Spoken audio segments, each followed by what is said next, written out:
ลงคนมาไว้น้ำกันเนาะโอ้ลายคักเลยเต็ม3 คันมาเสื้อผ้าหน้าแพรครบทุกวงจรครบทุกสิ่งทุกอย่างอารมณ์ดีขนาดเนาะทีมงานเพิ่นนี่เนาะ มีแต่คนอารมณ์ดีเลยทุกคนถือไว้อยู่บ่ไว้อยู่บ่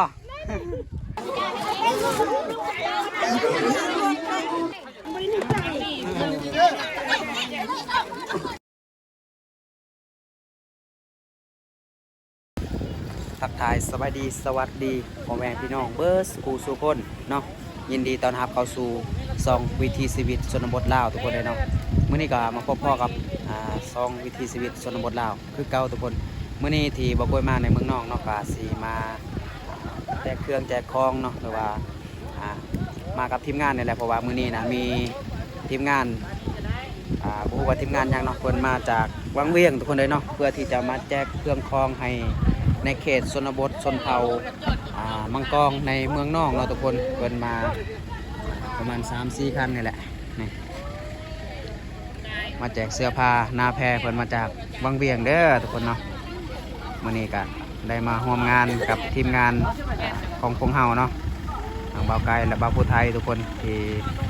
พามาเนาะกำลังจัดพื้นที่ทุกคนว่าสิจอดดูไซแจกมันได้เนาะบรรยากาศโคตรหนาวทุกคนเลยเนาะตอนที่บกอยมาจากบ้านของบกอยนะก็แดดออกอยู่ได้ทุกคนแต่พอมาหอดเมืองนองก็คืออากาศเย็นในตัวเมืองคนฝอยน้อยนึงทุกคนมาหอดนี่อากาศเย็นหนาวเนาะทางบ่าวไกลและบ่าวผู้ไทยพาเพิ่นมาแจกอยู่ที่หมู่บ้านตะกอเนาะทุกคนเนาะเมืองนองแขวงสะหวรรณเขตโอ้นชาวบ้านเพิ่นมาทาหับเครื่องเพราะว่าได้แจ้งในบอกในบ้านนี่ยังเรียบร้อยแล้วเนาะเพิ่นก็เลยบอกลูกบ้านมาหับเอาเครื่องเนาะเพิ่นทาอยู่พุ่นแหละหมู่บ้านเพิ่นก็บ่ค่อยได้มีเดินกว้างๆทุกคนเลยต้องมาพากันมาจอดอยู่มองขายมันหรือว่าเป็นร้านขายมันของเวียดนามเนาะบรรยากาศโคตรเย็นโคตรหนาวทุกคนเลยเพิ่นกำลังเว้ากันว่าสิให้แบบใด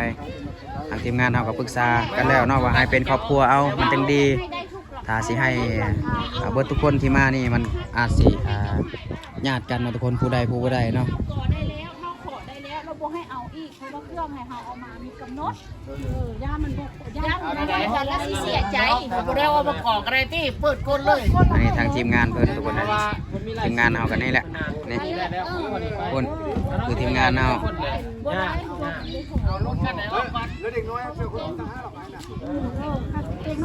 โอ้เด็กน้อยลายอยู่หมู่บ้านนี่เนาะ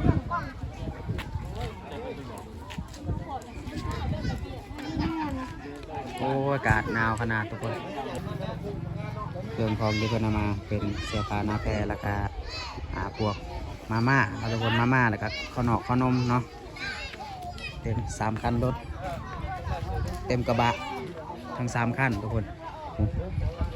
เขาจะเฮ็ดเป็นใส่ในถุงยางไปแล้วเนาะทางในบ้านเพิ่นว่าสิให้เป็นครอบครัวเอา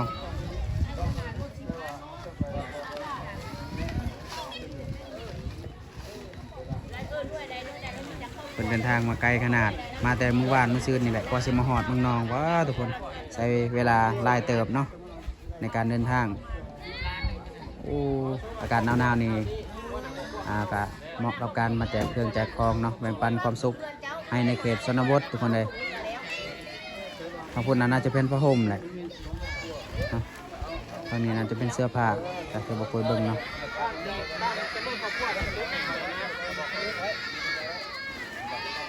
เรื่องเด็กน้อยมาถ่า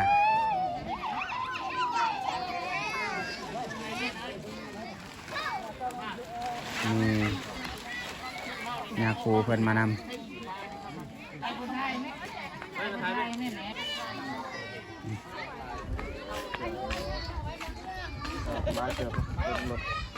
มาม่านมเสื้อผ้าแล้วนี่นะเป็นเสื้อผ้าคือกัน ข้าวสารอาหารแห้งมาครบเลยเนาะทางทีมงาน แต่ว่า เพิ่น อย่าซื้อลืมมันเดียวเด้อบ้านใครเมืองละซ่อเขาจะกู้แดดเชื่อรถเมือมันหนาว สบายดีเด้อสบายดีเด้อสบายดีทางทีมงานเพิ่นเด้อสบายดีเด้อทีมงานของเพิ่นทุกคนเลยเนาะมีข้าวสารอาหารแห้ง เอาลงก่อน ข้าเจ้าบ่ เอาลงบ่ เจ้ามาบ่พวกคนลงให้ข้าเจ้ามองมาแล้วเอาเข้าให้เรา บ่ลงก็ได้เอาไว้นั่นแล้วก็ ไปออกไปเสียเอาไป อย่าเอาเล่นกันนี่เนาะ ให้พอให้กับเจ้าเข้าทางนั้นออกทางนี้ก็ได้ เอากับแม่ถึงได้ หรือว่าเข้าทางนี้ออกทางนั้นก็ได้สุดแล้ว เข้า แต่ ไปคน แม่นแม่นแม่นแม่น ตัวนั้นให้ตัวนี้ให้ออกไปที่นั้นมันจะค่อยสิได้ด้วย ทีมงานเพิ่นจัด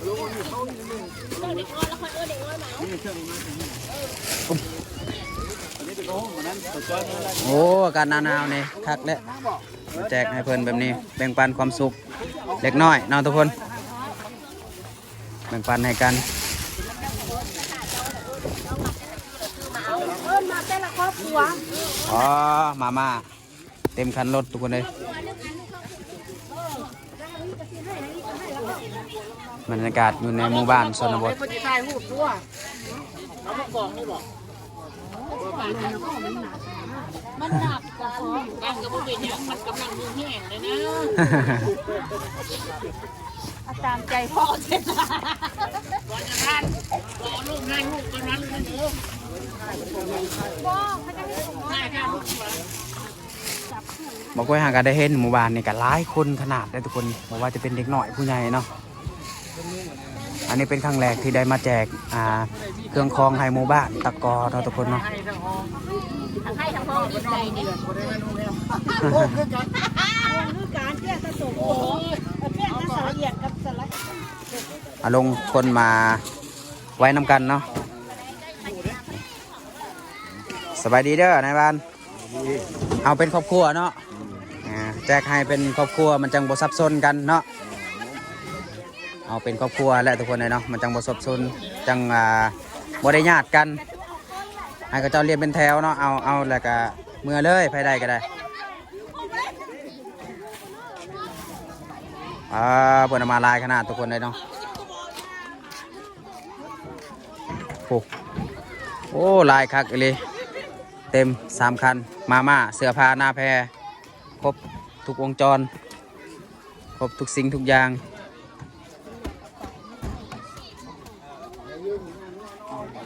ข้าวก็ข้าวสารก็มีในกระสอบข้าวสาร ข้าวเจ้า โอ้มีข้าวเหนียวมีข้าวเหนียวมีข้าวจ้าวอีกด้วยทุกคน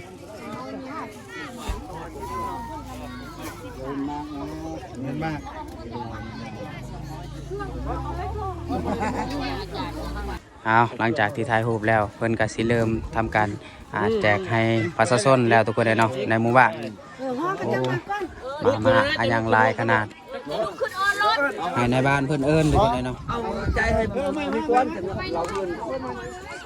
เจ้านุ่งเป็นนายบ้านเจ้าครอบครัวเจ้าคนผู้นุ่งกันเจ้าของลูกบ้านจะเข้ามานั่นน่ะนี่เพิ่นจะติ๊กของพวกมันก่อนติ๊กรถเจ้าขนาดได้กระยาติ๊กรถ ลูกบ้านบ่ได้จะยากเพราะบ้านต้องได้เกิน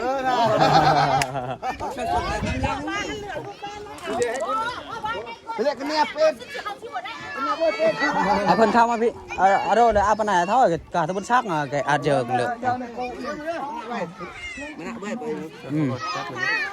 กดเจ็บกดอะไรมาเบิ่งนำกันว่าเพิ่นสิแต่ละครอบครัวนะเพิ่นสิให้ยังแน่เนาะถุงยางชีพบ่หรือว่ามาม่าถุงยางชีพถุงนึงแล้วก็มาม่าเก็ดนึงบ่หรือว่าจังใดเนาะ ตัวแทนนายบ้านลูกนายบ้าน ลูกในบ้านเอาก็รู้แล้วล่างกัน ลูกในบ้านว่า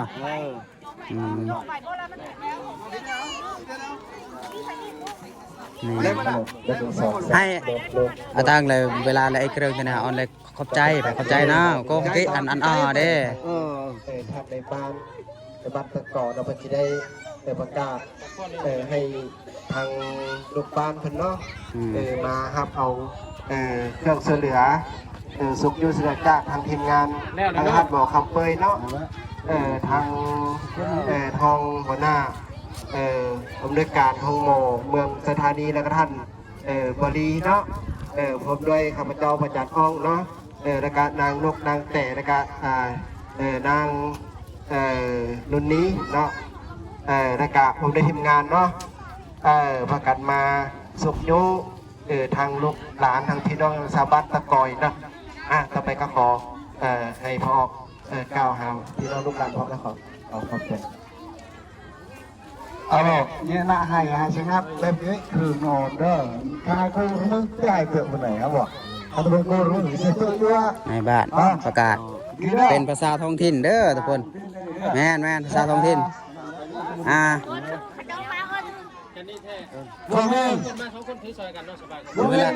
เวลาเลมูจุนัยไอ้เครื่องกันเนี่ยออนเลยเข้าใจนะคื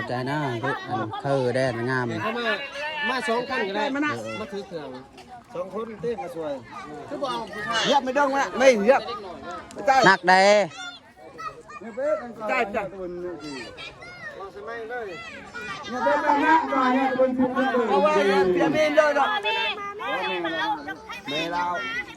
2 คนเลยก็ได้ม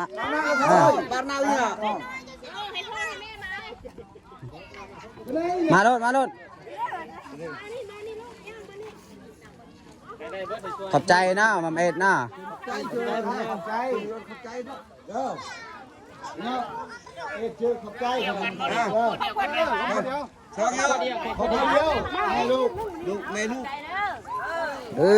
เด้อจังซี่แหละเนาะ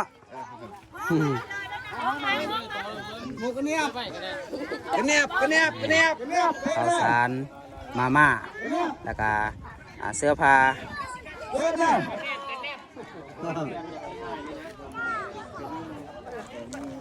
มันน่าไม่เรียบดึงมันเลยคือว่ามาเลยมาทางหน้าพี่มาทางหน้าเลยเพิ่มเทียบขอบใจนะกี่นี่เอาคนในบ้านนี่เอาคนมันเองมันแค่เนาะอันนี้ร้านของลูกเอ้ยว่าครอบครัวจะมี2 คนอันนี้กินนี่นะเราเอาให้ในบ้านและอันนี้นะครอบครัวเราเองลูกสาวให้ในบ้านเราเอาลุงขอบใจนะโอ้เอาไปได้บ่โอ้ยนะท่านพี่บ้องท่านโมว่าสิพอหรือว่าบ่พอทุกคนเลยทำกันเนาะ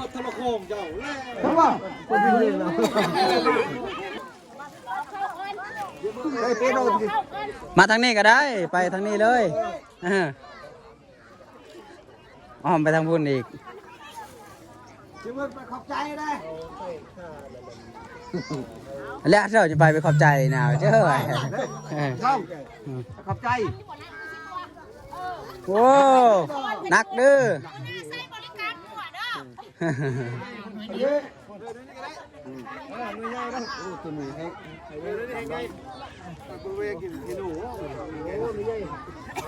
ใหญ่มาคักบ้านนี้เนาะพ่อจักเข้ามาลงพ่อจักเป็นไงอยู่ซ้ายบ้านนี่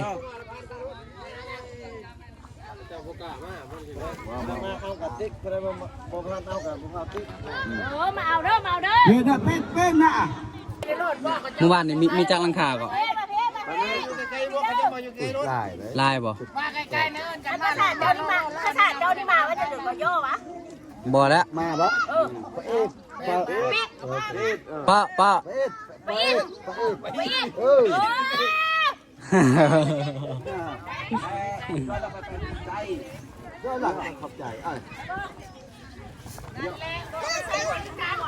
ป็นว่าทุกคนในเขตชนบทนะเวลาพระเจ้ามาแจกเครื่องแจกของนะส่วนลายแมนผู้ยิ่งเป็นคนมาเอาเนาะทุกคนเนาะผู้มีผู้ชายเมื่อวานนี่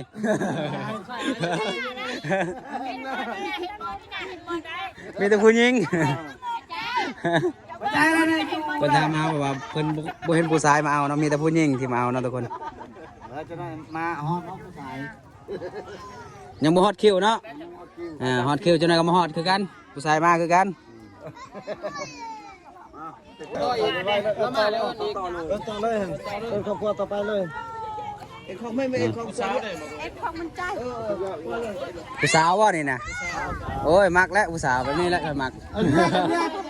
เรียก โอ้ เปิดใจเด้อ เรียกต่อ ไอ้พวกน่ะหน้ามาเอาเลย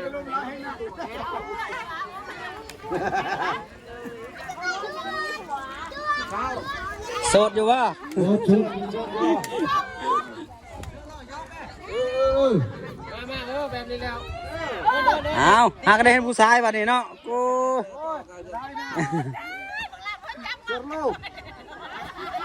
เชิญโลฟาตาเชิญโลฟาไล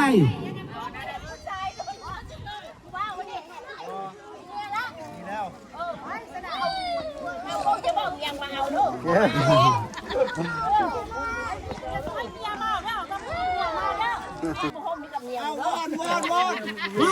ป็นไง มึงมีแล้ว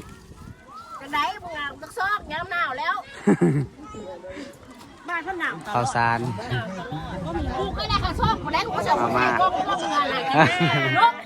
ซอกกูได้กูเสือผู้ชายกองเรื่องเมืองกูเลย อ้าว งามเลยสิ แต่ว่ามานี่บ่แม่นบริจาคมันมาขอหัวนี่มันน่าภูมิใจลูก ปุยพาร์เพื่อนเต้าปุยพาร์ พอเรานอนโรงแรมตัวก็นอนโรงเรียน หนาวผมไม่พลาดหนาวนัก อ๋อ นี่เดินทุนออกน้องเนาะ แมนหมดหรอกแมนแล้ว น้อยตกใจว่า รวย เด็กน้อยหลังจากที่แจกเครื่องคล้องแล้วเพิ่นก็สิได้แจกขนมให้เด็กน้อยนะทุกคนเนาะขนมก็มีที่เพิ่นเอามาเนาะ แม่มึงไม่ได้เห็นลูก เด็กน้อยก็มาเบิ่งมาชมกันหลายทุกคนเลย ใจเด้อไปเด้อ ไม่ได้ผิดผีมึงเล่นโกงเมือง เอาผู้ชายมาแล้วบัดนี้เนาะเริ่มผู้ชายมาอีกแล้วบัดนี้ อะไร บ้านอยู่เล่นอยู่ได้ ทุเรศ โอเคนะมึงจ้าเอาลงไป เอาผู้ชายนะมาเด้อพี่เด้อกับฉันสวย พัวซิว มาสิวในวันนี้นะก็เอาเดี๋ยวมันสิเอาอีกทีนึงมาดิ เป็นปอกปอก อ่า มาลูก เด้อหลับไปขอบใจเด้อ บักบวกเจ้านี่สู้ห้านเดี๋ยวก็ ฮึบแบกใส่บาไปคักๆเนาะ ขอบใจเลย ไปถือได้บ่นักหลายเติบอยู่ได้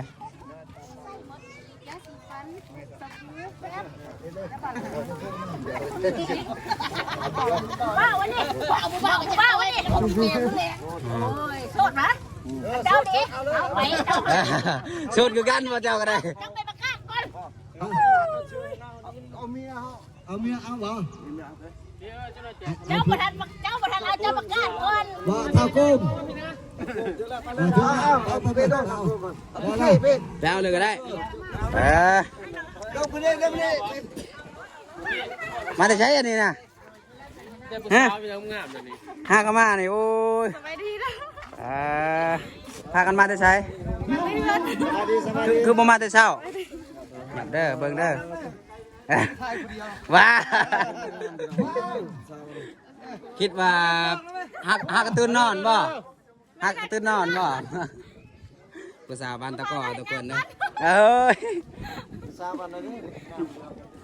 เอาเปิดมาแล้วหักกันมา หยอกไปนำนะมี4,000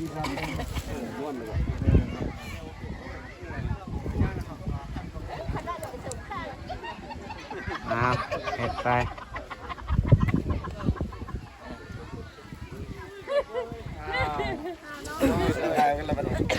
บอกกันได้ไหมเนาะ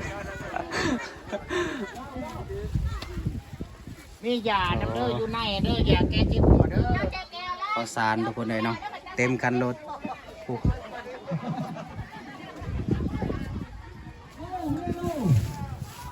จักกิโลนี่นะ 10 โล 10 โลเนาะ ถูกเลย10 โล โอ้ถุงละ10 โลทุกคนเลยเนาะกระสอบไป10 โลเนาะ วันละ10 โลเนาะ บอลจูนี่ก็5จะมีข้าวเจ้า อันนี้ข้าวเหนียว ถ้าเป็นข้าวเจ้า มาอีดมาเช็ดมันว่านะ ปะอิด ไปอีด มาเอา ไปอีดแอนมาซิวหัวไม่ใส่กูเอาหัวมามึงเล เด้อมันเด้อคบผู้เดียวเด้อมื้อแรงเด้อเอามีลูกน้อยนะตุ้มกับลูกกับผัวเด้อ นี่อยากปลาได้แล้วก็เพื่อนมันเด้อ ตุ้มกับลูกแล้วพอ ดีเจ๊หัวเจ๊แมว จะมาเด้อจะมาเด้อจะตังจะตังว่าดังว่าจะให้เด้อ เป็นยังไงบ้างเนี่ยใช่นี่ก่อนละ โอ้ไปได้บ่ บ่ได้ขาลูกโอ้บ่ได้นะหามาเอาดิเขาเอาดิจะมาเจ้าคณะล่ำไปล่ำเพิ่นน่ะลูกเอาผู้น้อยมาช่วยเลย คือบ่เอาพัวมา ไม่ล่ำมาลูกช่วยกันนะ ไปช่วยเราไปช่วยเรา ช่วยเราเจ้าคนมาเอาช่วยเด้ช่วยเด้ได้บ่มาผู้เด้อซื้อลำนะ เน่ มาพี่ลำดวนเลยว่าวะเขาบอกอะไรนี่เหรอวะ อยากจ้อไข่แดงเขาอีกแล้ว ไปไป อยากจ้อไข่แดง พี่น้องไอ้พุ่มแถวนั้นเขียวนี่ เจ้ากล้าว่าเกินลูกอยู่ตารางเด้อ ก็เป็นเงินที่ตัวเขาเกิดเยาเนี่ยกล้าบ่เกิดลูกแล้วพันให้ลงมาเกิดอยู่ลุ่มแล้ว บรรยากาศทุกคนเลยบรรยากาศในการแจกเครื่องเนาะอารมณ์ดีขนาดเนาะทีมงานเพิ่นนี่เนาะ มีแต่คนอารมณ์ดีเลยทุกคนทีมงานอารมณ์ดีกับฉันเนาะ ท่านขนาดย่อของบ้านท้องฟองฟอง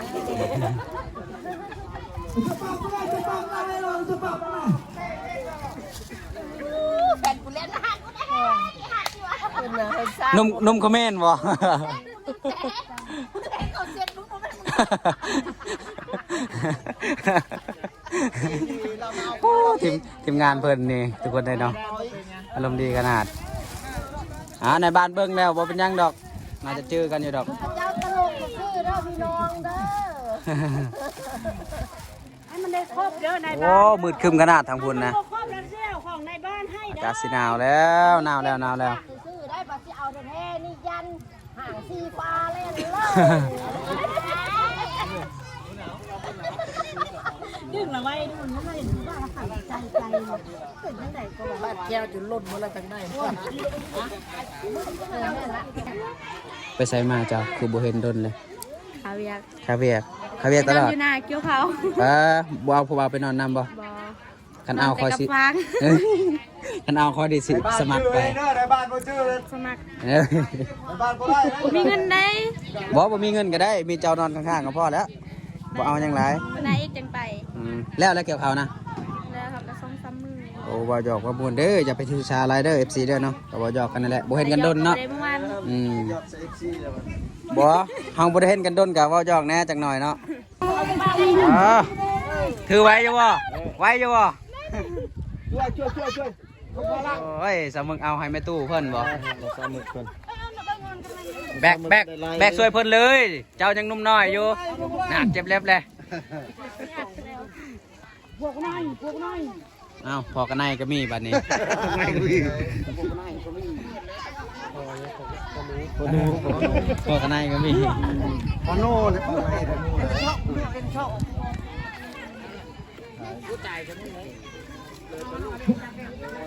ไปสิเบิดแล้ว โอ้น่าจะพอดีเลยบ่จักเนาะเพิ่นคำนวณมาแล้วว่าจากหลังค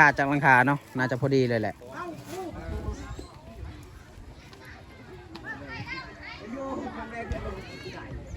ร้านนี้น้อยมาเดี๋ยวบ่ต้องให้เขาเมื่อยเดี๋ยวจะได้บุญขนมได้บอกได้บ้าน เพิ่นสิแจกขนมให้เด็กน้อยอีกจักหน่อยเนาะหลังจากที่แจกอันนี้แล้วก็สิแจกขนมให้เด็กน้อยอีกใช่พอมึกมึกว้าวว่ามึก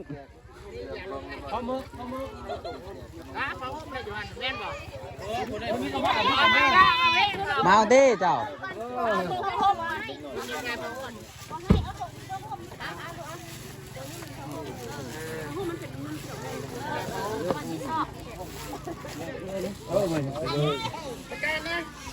ขอเสาหมึกทุกคนเลย ไอ้หัวไอ้หัว ว้าทีมงานเพิ่นมักหยอกทุกคนเลย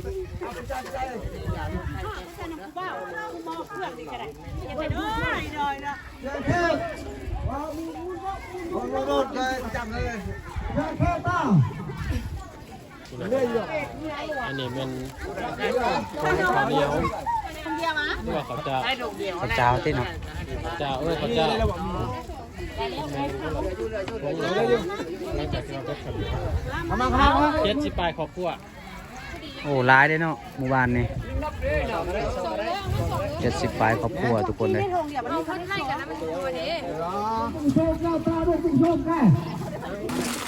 หลังจากที่แจกข้าวสารอาหารแห้งให้ทางแต่ละครอบครัวแล้วตอนนี้ก็มาแกะขนมเพื่อที่จะแจกให้เด็กน้อยทุกคนเลยเนาะเด็กน้อยหลายแห้งในหมู่บ้านนี่ทุกคนเนาะเบิดแล้ววะเบิดแล้วแล้วแล้ว เดี๋ยวดูพ่อให้ข้าเจ้าหยุดพูดคุณแล้วก็ เอาอะไรเป็นนั่นเนาะ มึงอย่าพลาดรถก่อน รถเสียออกอยู่จังหน่อยก่อน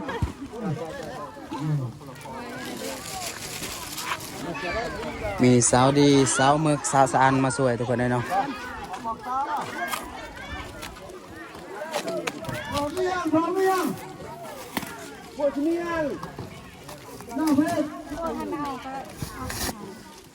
เปิดมาเอาอย่างเนาะ ขนมทุกคนตักเนาะมีแต่ขนมไข่ขนมยังมีลายแบ่งปันความสุขให้เด็กน้อยในชนบททุกคนเลยเนาะ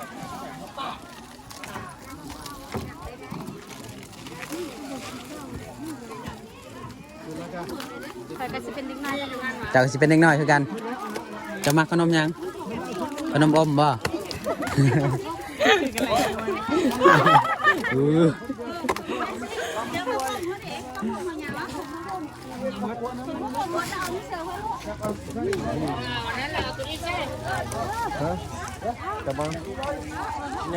เด็กน้อยมาลายขึ้นบัดนี้ สตัดไปเลย ได้มันเป็น EP นะ เขาตัดเขาหูแล้วเขาคอยตัดไปหน่อย อันนี้วันเลย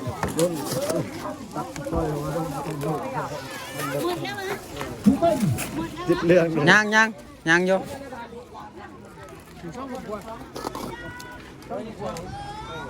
หยับดื้อรถออกกันดื้อ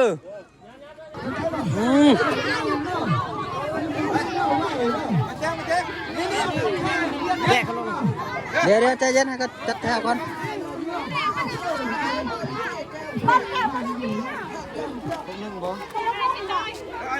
เดียวกัน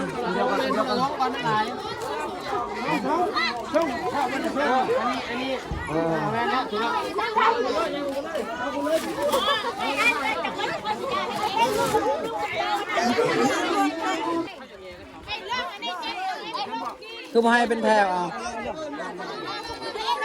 ให้เขายืนนี่ก็ได้แหละครับไปยายเอายายให้ก็ได้หยุดให้เขายืนลงใจเลยไปเลยตุ๊ป้อเลย แบบเอาเลยที่จะไปยายเอานะเท่าเรียนกว่าอยู่นี่แหละบ่ต้องมาบ้านนี่จะเพิ่มมองมายายยืนด้วยไม่ใช่ไหมดิ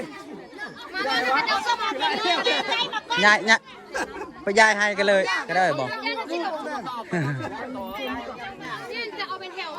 ป็นแถวมานี่เอานุ่มชาบูดีไหมไปเลย นี่ใช้คุนี่แหละก็ย้ายไปให้เขาบ่ให้เขาแตกแถวนะอยู่แบบเก่านั่นแหละช่วย เอาใหญ่แบบนี้สบาย สาวดีสาวสานสาวมึกมาแจกขนมให้เด็กน้อย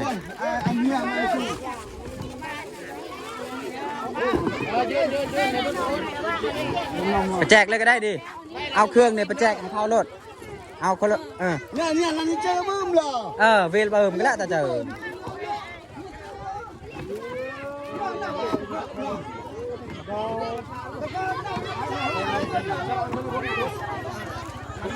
อ๋อ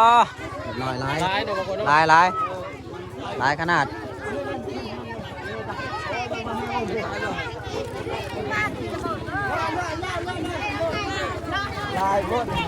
ลายผลเลยเหรอโอ้ เ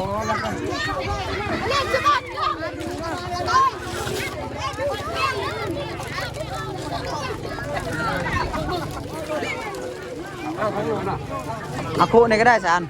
นี่ใช่ไหมนี่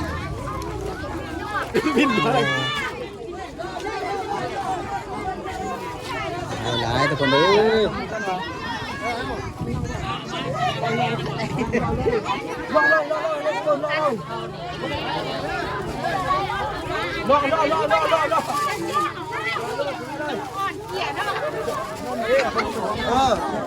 นะคุณไอ้เจี๊ยลูกแล้วมาหาเขาพี่มาหาหาจังหลักคุณเจี๊ยลูกคุณไอ้เจี๊ยลูกลูก หลังจากที่แจกเครื่องของมายังเรียบร้อยแล้วเนาะทุกคนสาบานเพิ่นกับพากันเมื่อเป็นที่เรียบร้อยแล้วเนาะแล้วเพิ่นก็สิได้เดินทางกลับได้ทุกคนเนาะเพิ่นก็สิพากันกลับคือกันเนาะ จะเฮ้โอ้ย เดินทางปลอดภัยเด้อเดินทางปลอดภัยขอบใจเบิดทุกคนขอบใจเดินทางปลอดภัยเบิดทุกคน อย่าท่านเต้นให้ขน้อยพร้อมเด้อเต้นให้ขน้อยพร้อมเด้ออย่าท่าน เอา ไป บ่คุยสิได้เมื่อน้ำเพิ่นแล้วบัดนี้เนาะเมื่อน้ำกันเลยก็ได้ ไป นะ เพื่อนพอดีป่ะ ไปเพื่อนลูกตาได้ให้จังไดสิ แท้ชาวมึกนี่เมื่อน้ำข้าวแท้ๆบัดนี้นะ ชื่ออย่างก็ ชาวมึก มุก ปลาหมึกน้อย ปลาหมึก ใหญ่ ปลาหมึกน้อยเป็นนก ปลาหมึกเซลนองเพิ่นว่า เสร็จแล้วเนาะ โอเคทุกคนเนาะบ่คุยก็สิได้จบคลิปเพียงเท่านี้แล้วเนาะเพิ่นก็ทำภารกิจของเพิ่นเบิดเป็นที่เรียบร้อยแล้วเนาะแจกขนมมันยังเรียบร้อยแล้วเนาะบ่คุยก็สิได้เดินทางกลับคือกันพี่น้องเนาะคลิปนี้ก็ขอจบเพียงเท่านี้ก็พี่น้องก็สบายดีเด้อพี่น้องเด้อเนาะ